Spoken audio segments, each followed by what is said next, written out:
All right.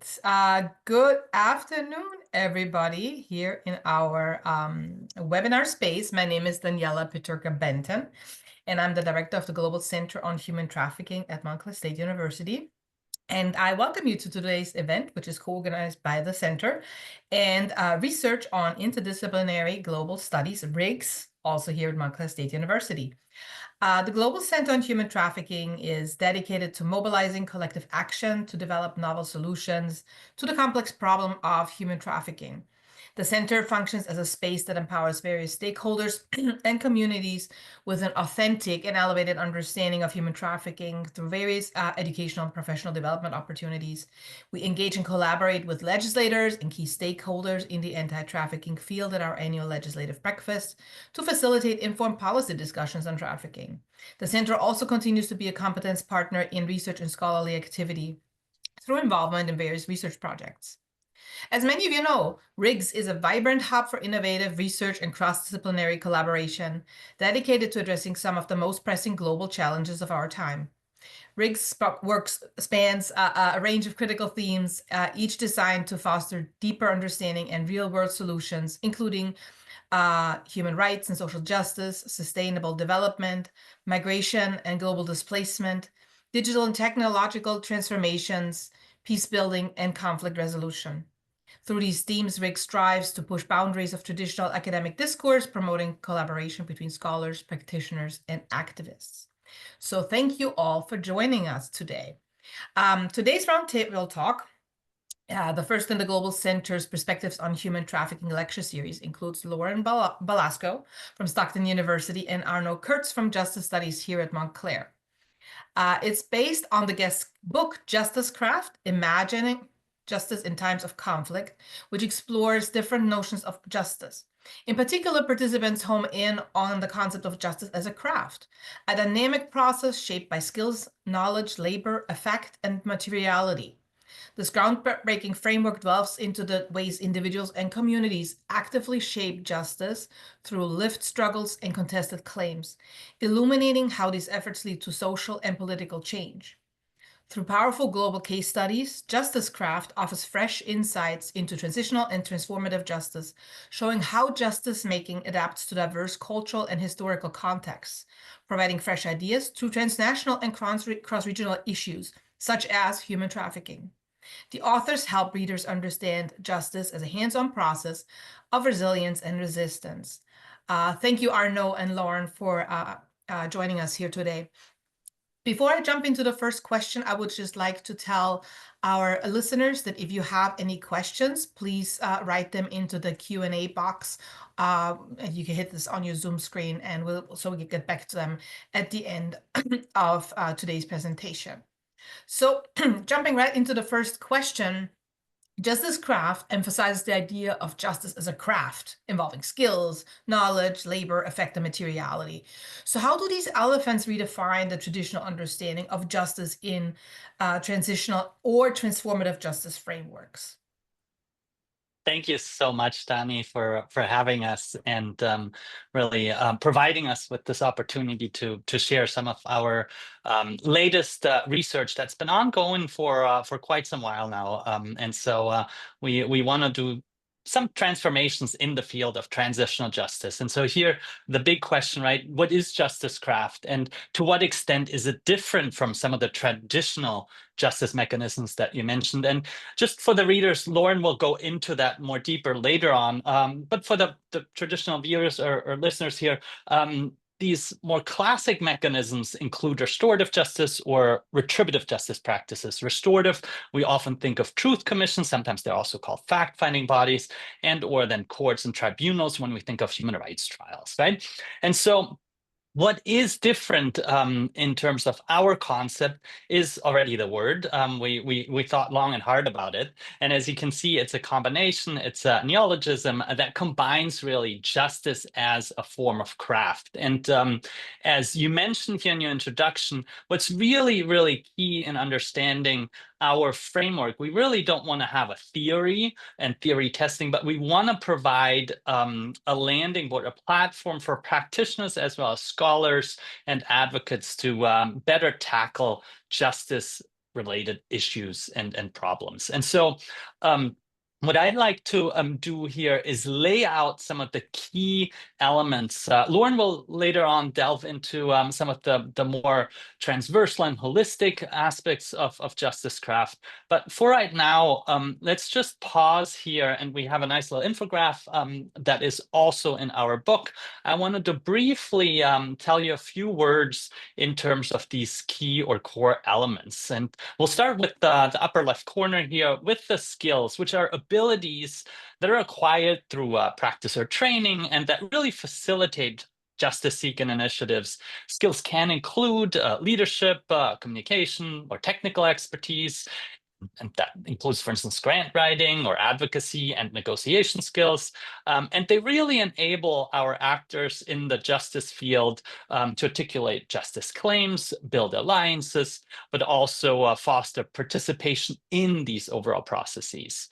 Next to it, on the green upper corner, right corner, we have knowledge, which is really the valued information that's generated through experiences, observation, and awareness. It really plays a crucial role shared in terms of shared understandings of injustices and shapes also transitional justice processes per se and the practices related to it. So Justicecraft then examines how these knowledges about injustice and justice processes are created, disseminated, and also contested, especially in the context of marginalized or suppressed histories. Following that is the element of labor, which really represents the physical, emotional, and intellectual efforts required in justice processes. This could include activities such as forensic exhumations, community mobilization, and rebuilding relationships. Labor is also or integrates also forms of resistance against entrenched power and challenges sort of informal and formal tensions in justice efforts. And Lauren will probably expand on sort of the tension between state and the grassroots movements later.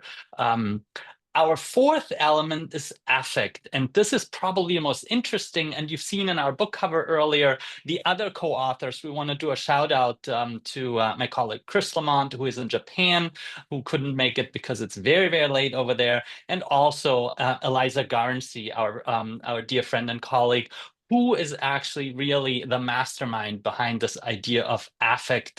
She's done a lot of work on justice and art. And so here affect refers to the emotions, expressions, and collective responses that really drive justice processes.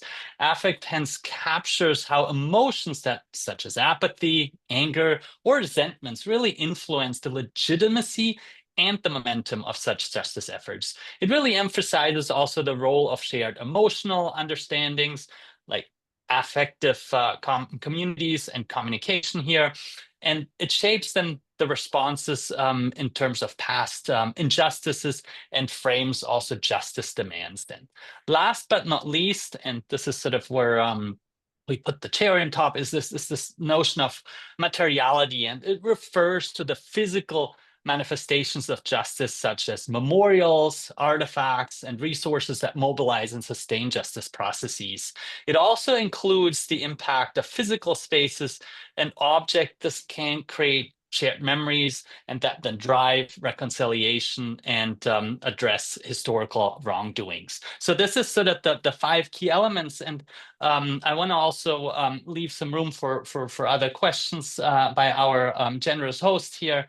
But let's sort of recall that what we're doing here is create a fluid understanding, a dynamic understanding of justice, where really Justicecraft challenges, again, these fixed prescriptive models of justice that I was referring to in the beginning in terms of these more traditional justice frameworks or mechanisms. Thank you very much. Lauren, can you elaborate on how the framework of Justicecraft bridges the gap between grassroots initiatives and institutional justice mechanisms?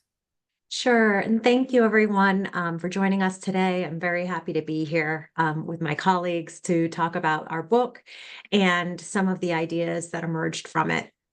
So Arno did an excellent job of providing an overview of the Justicecraft theory and the elements involved in it. And I think the one thing that you'll notice is that we don't actually come out and define what justice is.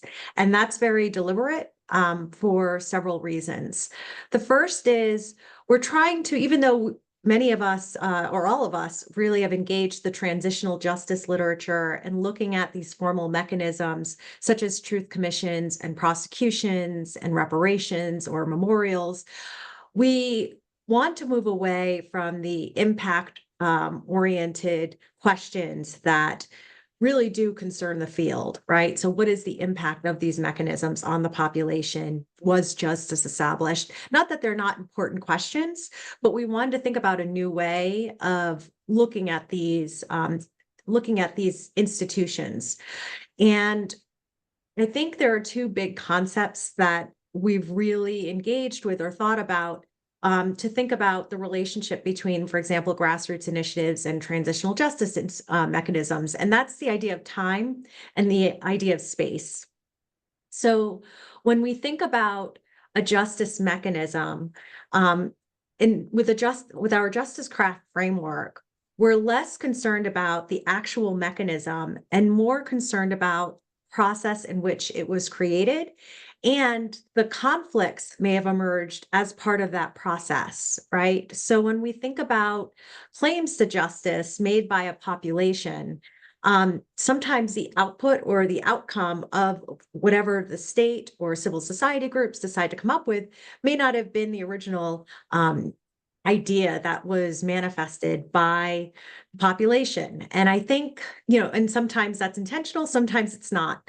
So one case that we wrestle with is the 2019 protests that happened in Chile in October, which originally started with frustrations over an increase in subway fares, but really what became a larger cry about the structural inequalities that exist in Chile. And one of the famous chants that emerged from that was, it's not 30 pesos, it's 30 years, in recognition that they still have a constitution from the Pinochet era and that there was a greater transformation needed.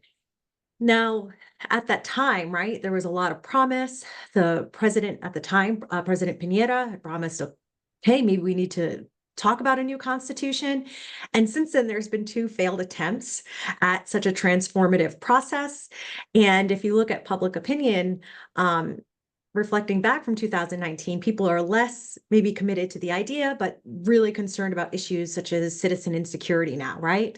So these things can change and they can interact. So a call that came from the streets and protests that then was translated into these institutional mechanisms of new constitutional reforms also had their fits and starts, right? And there are still challenges that Chile is struggling with to establish possibly a new constitution.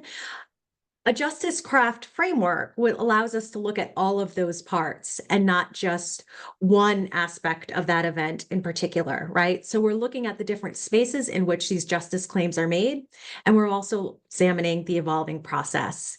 We also talk about Colombia, for example, and the Fragmentos installation. And I think, Arno, you might have a picture of that. This is a famous art installation by artist Doris Salcedo, who was able to melt down weapons that were essentially part of the demobilization process from FARC.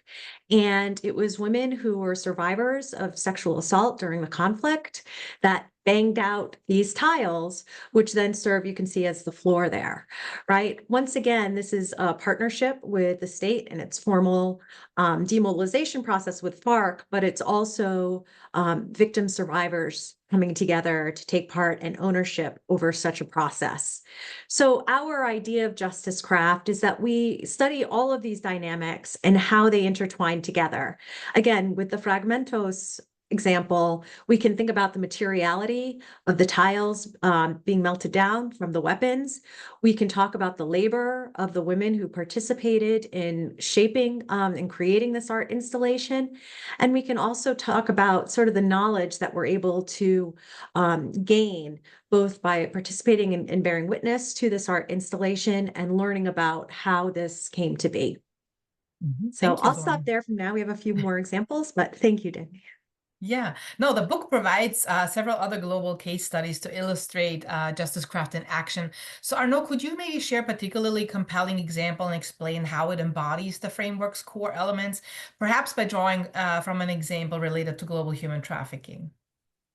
Thank you, Danny. Of course, as you know, we've had a couple years back when we were building the center that we were trying to also talk about global trafficking or human trafficking. And it's not only, I mean, oftentimes we make that direct link to sex trafficking, but there's a lot of labor trafficking these days, whether that's in Latin America and in our northern hemisphere, or whether that's in the Gulf states. But I thought maybe because we're not historians by training, but we do get into historical contexts, I thought it might be a really good example to talk about comfort women here briefly. For those who don't know what it is, I mean, the issue refers back to systematic sexual exploitations of women and girls by the Japanese Imperial Army during World War II. And these women were primarily from Korea, but it also includes victims from China, Philippines, Indonesia, Taiwan. And they were certainly forced into sort of sexual slavery by the military brothels that was also known as comfort stations here. And the term, of course, is a euphemism and masking really the severe human rights abuses that occurred during these times, and that these women and these victims had to endure. And so what I wanted to say in view then of our framework that Lauren has so nicely described, and we are scholars of time and space. We've even come up with sort of a space traveler, not the astronauts or cosmonauts, but those that go in between fields, sort of very Bourdieusian in the sociology. But we want to keep it grounded, and so we decided to keep the conceptual frameworks to a minimum here. But in terms of our Justicecraft framework here, what's maybe important to note is while the numbers of the victims range, because it's really difficult to go after and explore some and examine some of these issues because of the long silence that lasted over this topic, but it ranged between multiple tens of thousands to a couple hundreds of thousands of women that were victims of these abuses. And so what's really interesting in the immediate aftermath, as I said, the issue remained unaddressed, and we'll get to the picture, the photograph here in just a second. But as you can imagine, as with many issues, let's talk about rape as a weapon of war, right? They really put the burden on the victims and say, like, it is your fault. Why did you do this? I mean, it's like, no, it was certainly by the machinery, by the authorities, by these leaders, but the stigma ran deep, and so there was no talk about this. And so when there was advocacy finally in the 90s, Kim Hak-sun from Korea that spoke out, it was quite, it had a trickle-down effect, and eventually, when we think in terms of diplomatic politics, in terms of Korea and Japan, there was in 93 a Kono statement where the military or the Japanese government sort of apologized, but for many it was seen as sort of a cold-hearted and not sincere apology. And so eventually, there was also an agreement a few years ago, I mean, almost a decade now, but in 2015, where they finally addressed this by creating also a fund with over $9 million for survivor victims. The problem here was, and I think we have also mentioned, or we might talk about this also in terms of German reparations in terms of Namibia, where the fund, the victims had no means of providing input here. And so it was really a top-down approach. And I think what we wanted to do with our Justicecraft framework here is provide other spaces and areas where victims can create, and those that have a strong desire to make their voices heard, create that voice, be it through materiality, right, through a sculpture, through an art installation, or through their voices, right? So there's a number of different ways of doing so. And here you can see they even dressed I can't remember the material, but probably bronze or some type of alloy material statue that sort of shows the representation of one of these women and facing, right, the Japanese embassy, right? And so you can imagine how this has certainly created diplomatic anger from the Japanese side, and to this very day, there is sort of some sort of whitewashing where the current government and authorities tend to downplay and tend to sort of sideline these victims and tend to downplay this idea. So in terms of our Justicecraft framework, we really have then created a form of recognition where activists, where victims groups and representations thereof have ways of being more visible and can also enter more rigorous research in terms of a conceptual framework. And so I think that's certainly one of our key examples, and that hopefully plays also into what the center is doing. So it touches on different facets without necessarily also stigmatizing and pigeonholing the victims and giving them agency. Yes, very much so. I keep thinking about the survivor inclusion in the anti-trafficking space, and giving victims that we don't want to call victims actually anymore, like a voice, and a place in receiving justice or getting justice. So that resonates a lot actually with what we do. Thank you, Arno. Lauren, in what ways does Justicecraft then challenge or complement traditional justice models like truth commissions or international tribunals? Sure. So again, we're not necessarily placing a normative judgment on these traditional justice models, such as truth commissions or tribunals.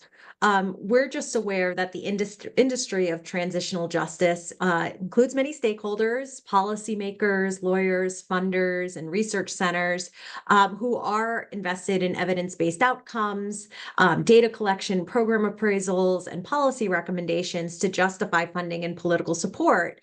And at the same time, we know through some of these programs that the claims from local communities, that contextual knowledge does not necessarily translate or is included in these processes.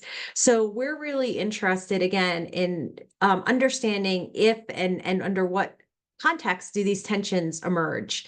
So one of the ways that we look at it, for example, in chapter 2, we examine some of these processes that I think are becoming much more popularized in the field, such as processes of resilience, so adapting to shock or changes, resistance as a concept, so when do we see populations push back on maybe justice initiatives that are introduced, as well as reclamation, the idea that are there ways in which people who have maybe suffered through human rights violations and are not satisfied with the traditional justice mechanisms are reclaiming justice on their own terms. And again, we understand justice to be evolving and fluid, and that time horizons may be different. And what Maybe there might be short-term demands made by a population, but there might be also long-term structural transformations that also need to be made. I think if we reflect back on 2020 and 2021, when we saw these mass movements led by the Black Lives Matter movement, because of the assassination of George Floyd, or the murder of George Floyd by a police officer, we can, if we look about all the holistically about all the claims that were starting to be made globally, in addition to the issue of police brutality and criminal justice in the United States, and the history of racism within the United States, we also start to see claims about statues representing colonial figures around the world, the legacies of imperialism. So I think, again, a justice work framework and how we've wrestled with these big questions that are still so important and present is how are people reflecting on the current violations that a state may still inflict on a disenfranchised community, and the legacy of these big structural global orders such as colonialism and imperialism, and how do they still resonate today? I think the example Arnaud brought up is an excellent one too, between Germany and Namibia. The agreement really was about focused on development assistance, about 1.1 billion euros. It did not go directly to descendants of the genocide that this development assistance money is in recognition of. And so there's still these longstanding questions, right? How do we make sure that these claims are satisfied, right? That they're heard and recognized, and that states can atone for past atrocities. Thank you very much. Now, in an increasingly interconnected world, how does Justicecraft navigate the challenges of global justice while still remaining sensitive to local contexts, Arnaud? Thanks. That is a great question. And I want to draw back on sort of this idea of, I mean, here at Montclair State, we're big into the business of interdisciplinarity. And so I think there's a number of terms like transdisciplinary, cross-disciplinary. And then there's another term, again, that comes more from the math and hard sciences, transdisciplinary transversality. And so this overall notion that we need to collect the local with the global is key, because as we mentioned earlier, thanks to technology, social media accounts, I've worked a lot on the Arab Spring and the post-Arab Spring dealings in terms of historical legacies. And so there's tangible and intangible spaces.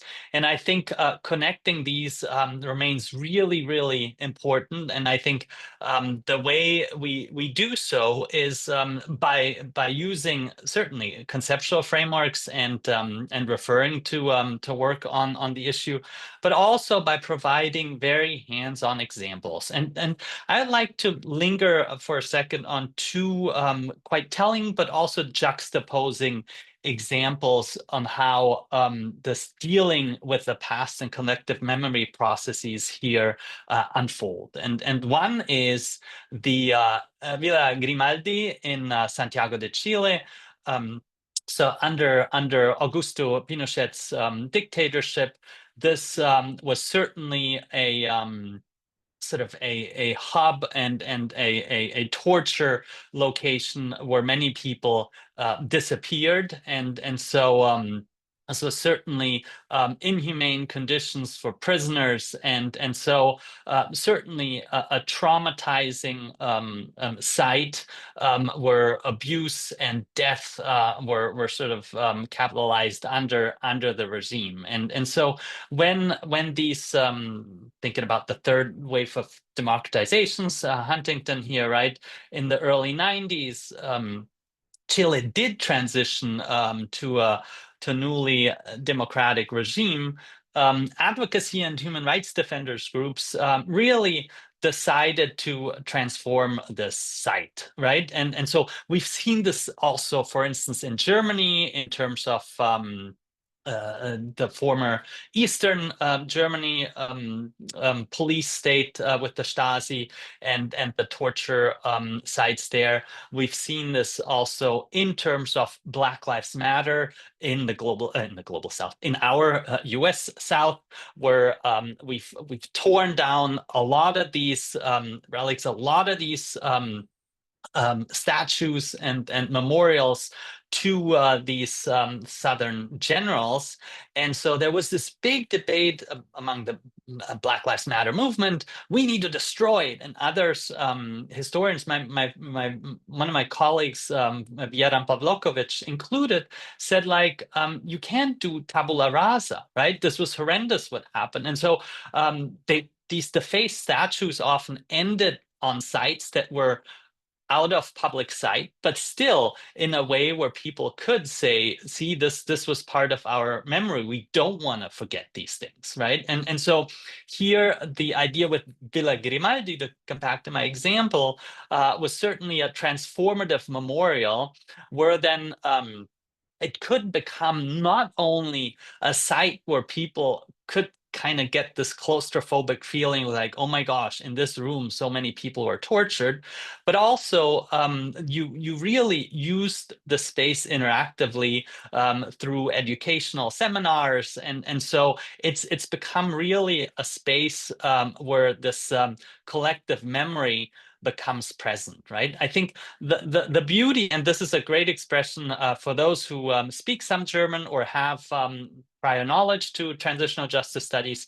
There's this term that the Germans coined called Vergangenheitsbewältigung, meaning we're overcoming the past, and Vergangenheit meaning the past. But Max Scholek, a very bright young Jewish intellectual, has recoined that in contemporary Germany, where the Germans had to deal with anti-Semitism from Syrian refugees. And so he coined the term Gegenwartsbewältigung, meaning we need to deal with the present. So the educational system had to now integrate the Holocaust lesson plans for a completely new segment of the population. And I think for Villa Grimaldi, this is the same. They really feel this Gegenwartsbewältigung, right? We're dealing with the present. I mean, it's the past, but it's never dead, as William Faulkner used to say or write.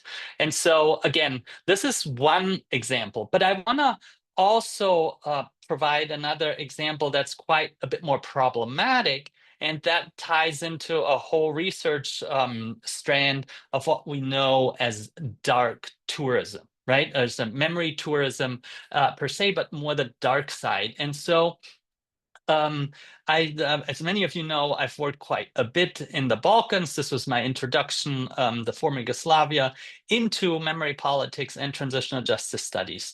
And we all know of or have also studied the genocide in Srebrenica. And so some of you might have even seen a more recent movie of sort of also the responsibility of the Dutch UN peacekeepers.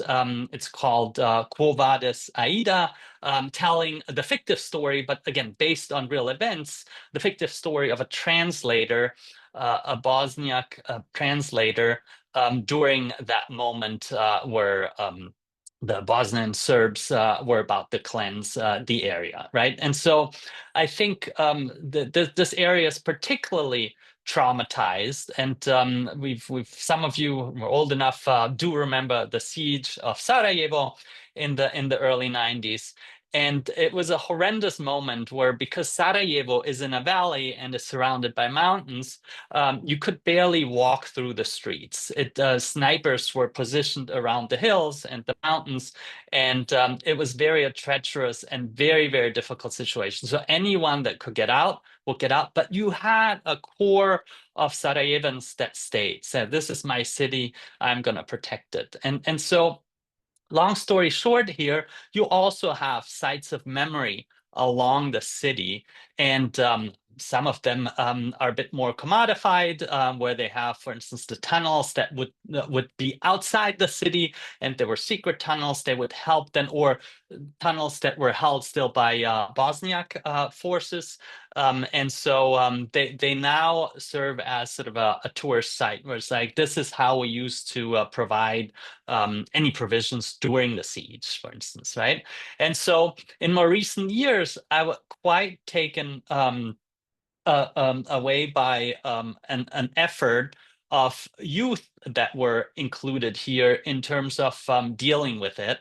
And so there was a very entrepreneurial group that decided it might be a good idea to create a youth hostel in a basement with the curtain shut and recreating the ambiance of the Sarajevo siege. And so this is certainly a bit more of sort of a sensationalist and a very questionable way of certainly dealing with the past and bringing this past in a commodified danger zone where you don't get hurt, and is certainly from a perspective as an advocate, human rights defender, and or from those who survived, right, quite questionable, right? The commodification here of memory, right? And so and we need to be aware of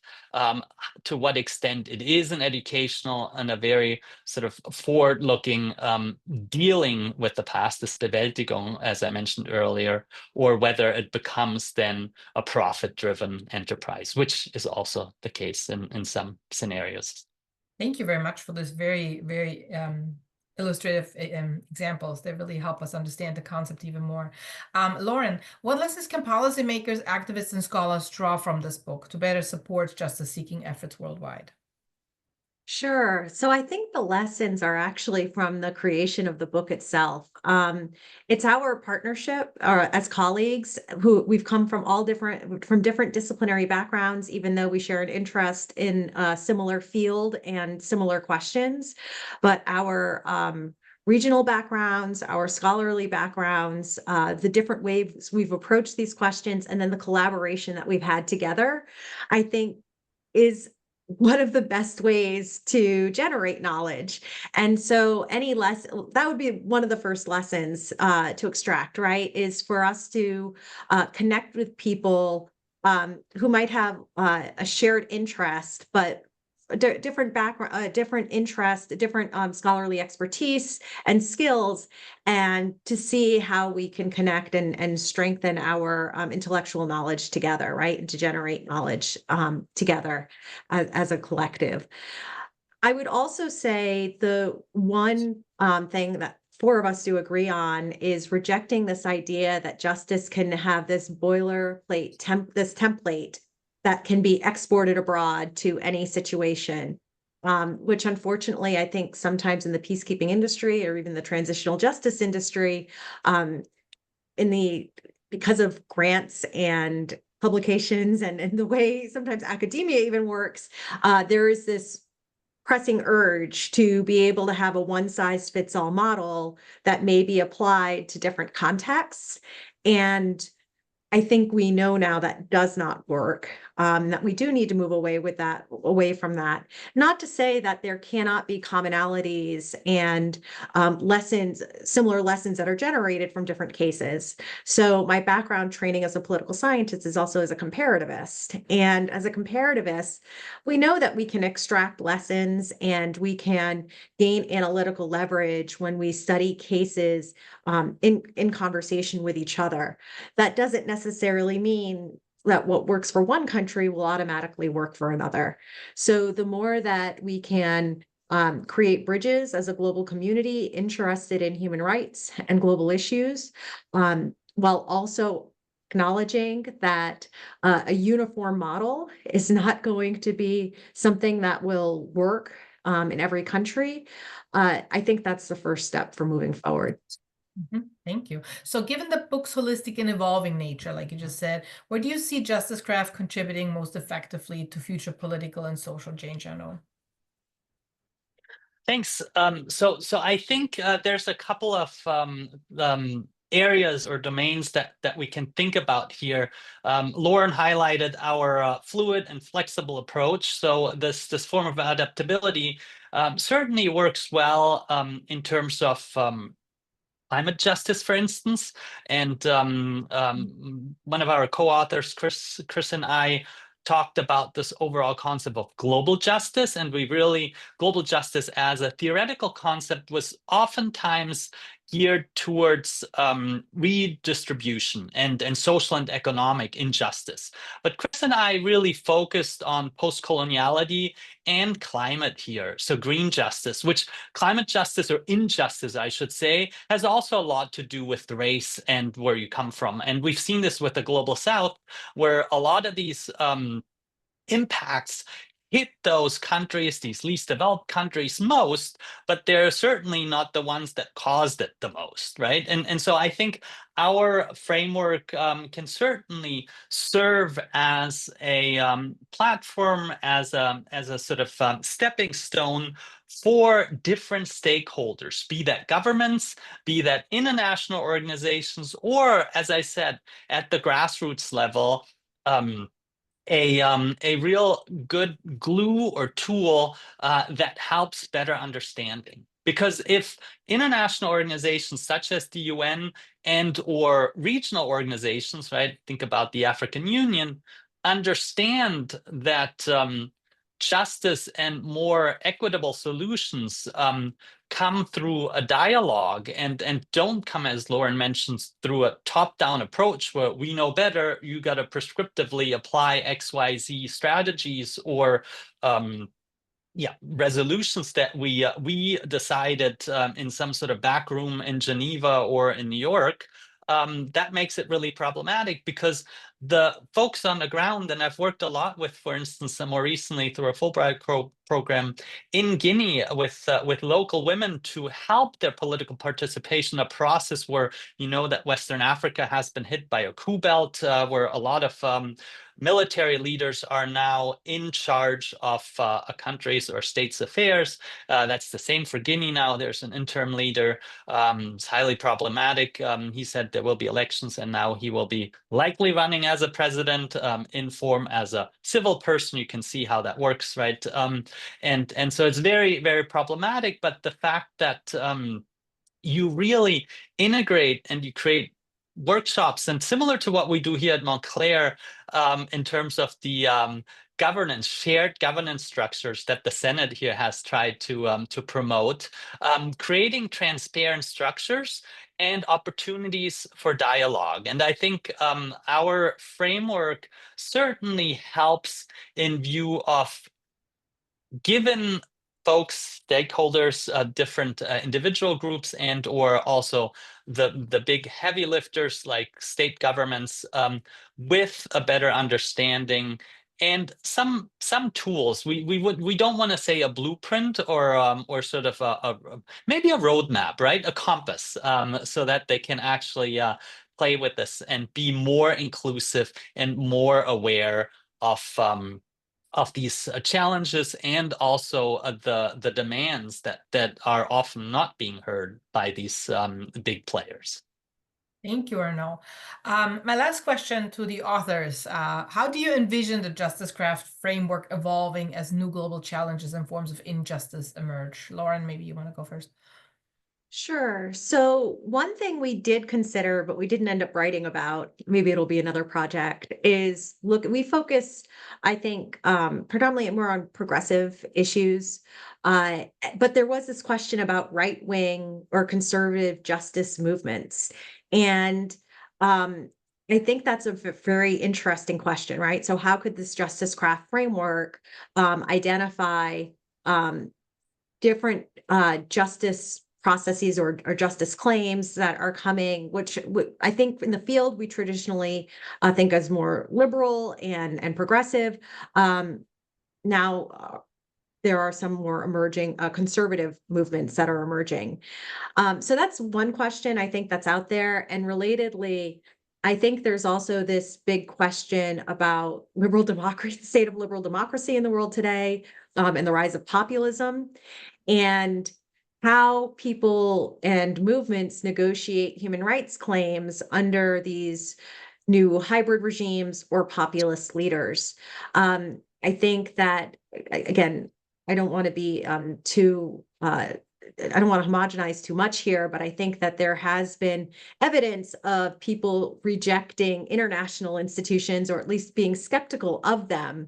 So, does the international human rights framework, not that it isn't important, but is it a useful vehicle to translate into local human rights demands on the ground, given the rise of nationalist movements and populist leaders? Do human rights actors need to think about advancing their claims in new ways to be effective, which might be more focusing on local storytelling, or processes that do have legitimacy in a much more localized context, as opposed to relying on international institutions? I think these are some of the bigger questions that are sort of interesting. And I think the Justicecraft framework would be really useful to investigate. Arno, Thank do you you. want to say anything to that Sure. question? Yeah. No. This is you've done a wonderful job in terms of laying out some of the visions, but how we could also expand our contemporary research. And I think I think it's really important to stress different demands. And I see already sort of a question in our chat by our dear Riggs Fellow this year, Dax Axelrod, and asking sort of how does justice theory, sort of the ideals and the concepts, and Justicecraft, so how society crafts these aims and ideals, co-evolve. And so to piggyback on what Lauren said, and to answer in part Dax's question here, is I think it's really a key to understand that there is sort of both sides, right? We're so polarized at the moment, and so someone trying to push for certain ideals certainly forgets or sidelines and totally ostracizes then the other side, right? And what I think our vision is here, to have more inclusive processes. And just to get down from my theoretical high horse, I'll give you, like, again, a concrete example from my time in the Balkans. And so, as you some might you know that when I was a PhD student many moons ago, my topic was to write about a truth commission or fact-finding commission initiative called RECOM, Koalicija za RECOM. So it was a coalition for a truth commission in the Balkans. So I was more of an anthropologist, even though I have also a political science degree here. And so the idea was to follow around these advocates and human rights activists and see how they create this truth commission and do more sort of these grassroots restorative justice processes. This truth commission never saw the light of day, right? So this was like so shocking in terms of like, oh my gosh, how am I going to do this, right? And so eventually, I'm never going to finish my PhD. I realized that it's the process. Hence, I think my catharsis in terms of writing a book about process and the dynamics of the issues at hand. But what I wanted to say in terms of these polarized societal structures, I mean, structures or societies, especially in post-conflict situations, have that issue where you have the winners and the losers, and the guys that did things wrong. And so it's really, really difficult to reconcile in these contexts. And in the Balkans, for instance, you certainly have this entire issue of the genocide, and you have commemorations in Potocari, where they still identify the remains of victims. And just a couple miles away, you also have sort of a counter memorial in terms of Serb victims, right? And so these examples where marginalized groups also need their voice is really important when we think about the huge Holocaust memorial that Berlin erected for the 6 million Jews that were exterminated, right? Eventually, you had Roma and gays and LGBTQ in general victims also say we were persecuted under the regime. And of course, the Council for Jews in Germany said immediately, no, we stand for everybody, right? But I mean, we're such individuals that it took the gays as like the queers. I'm not being dismissive of the terminology here, but the gays, so men, were much more victims than lesbians, for instance, and other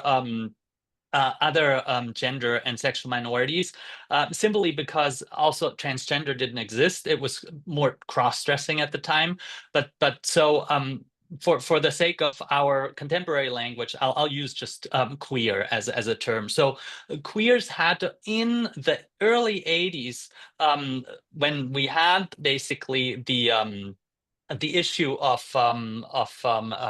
Reagan politics and sort of the AIDS-related genocide, had to fight also in Germany to get recognition, and it took them over 30 years basically to eventually get their monument. Same with the Roma, right? Oftentimes a marginalized population, and so it's a really treacherous road that we're engaging in. It's very, very difficult to make sure that we accommodate different voices here without necessarily putting down so that the issues and the recognition of a victim group, and for the Balkans that was oftentimes the case. The mothers of Srebrenica, the Black Widows, what they're often called, did not want to collaborate with veterans organizations, and some veterans organizations, you had child soldiers also there, right? They were also victims, a different form of victim, right? And so I think creating these spaces, I think to unearth the nuances and the complexities is one of our visions, and so it can certainly serve as a broader tool here. Speaking about nuances, we have another question from Kate, and she's wondering about how the Justicecraft approach can help us with those nuances, especially when we talk about like religion and justice in times of conflict. Either one of you. Yeah, I think that we know that there has been research of religious groups playing a role in post-conflict rebuilding, or serving as peace building facilitators.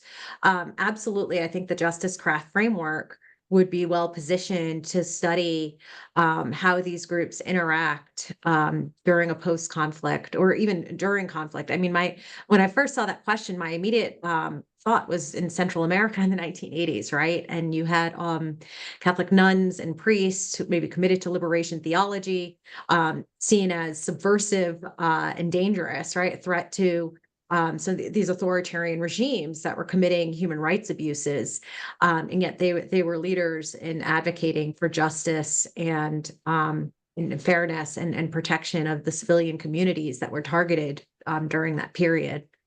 Arno, do you?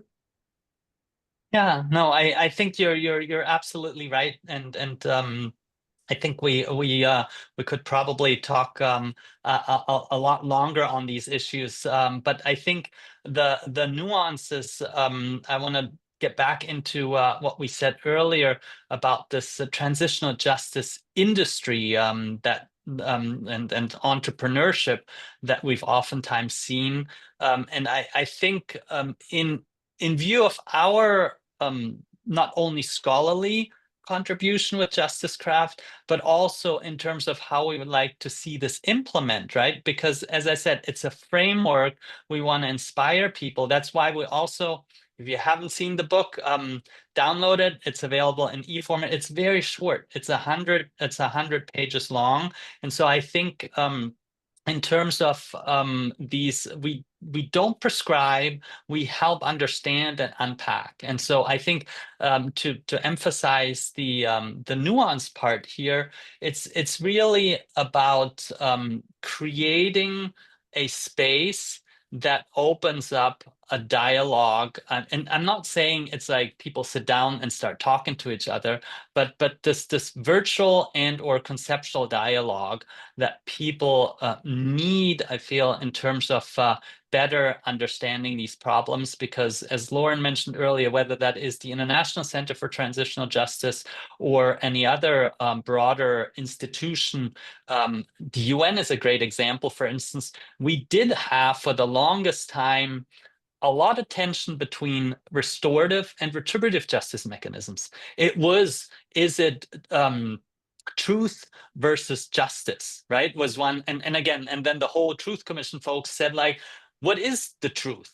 This is your truth. This is your view of the thing. Someone else might have seen it differently, right? And so and not necessarily from an ideological or political viewpoint, right? And so that's why a lot of these folks then decided on fact-finding mechanisms or bodies, right? Where, I mean, you can't deny that XY amount of folks were killed or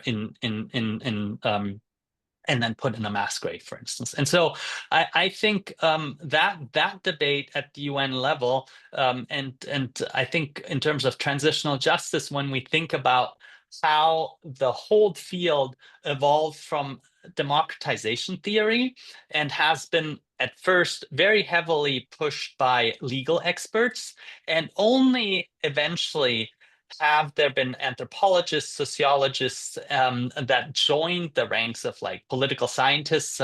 Chris Hainer with her a famous book on the Truth Commission um, um, landscape, I'd say, where she really, from a comparative perspective, provides a lot of depth here.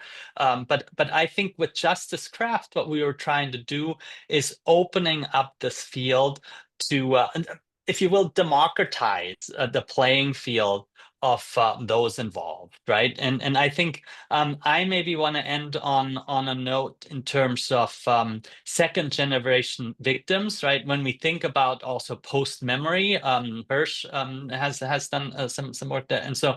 But the idea here is I think of the graphic novel The Mouse by Art Spiegelman, where really this was his way of catharsis, telling the story of his family, especially his dad's imprisonment and concentration camp experience. And so for those who are not familiar with the story, it goes that Art Spiegelman and his parents survive, but his little brother Richie doesn't.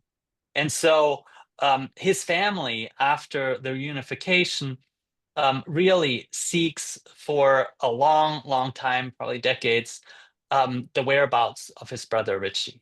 And so he's sort of the sandwich child that survived, but was too young to really realize what happened. And so this was the one of the early cases in terms of in modern terms of scholarship. The second generation victim debate came up here, and here as a classic example of how he dealt with it, right? And so the graphic novel then also depicting the different protagonists as animals. I think the Jews were the mice, and the Germans were the cats, and the Polish were the pigs, if I remember correctly. But so, yeah, I think a way of really trying to integrate different groups that are affected by injustice, whether that is through atrocities, whether that is through political violence, and or any other form of inhumane treatment. All right, we have come to the end of our very exciting hour here. Thank you both so much, Arnaud and Lauren. A really interesting book, a really interesting approach. It made me think a lot, like, because in the anti-trafficking space, where we see human trafficking as a human rights violation, a lot of work needs to be done in terms of how do we actually achieve justice for those people. And it really kind of opened my mind up to the idea that there is not one common way, right? And it cannot be just the international organizations taking the lead, that a lot of it really comes from these grassroots initiatives, from the people, from the survivors themselves, which we do to a degree already, but certainly not in every country. So thank you very much. This was really exciting. Thank you also to our audience members, to the wonderful questions that were asked, and we wish you all a wonderful afternoon. Thank you. Thank you so much for hosting. Thank you so It's lovely. much. Bye. Bye.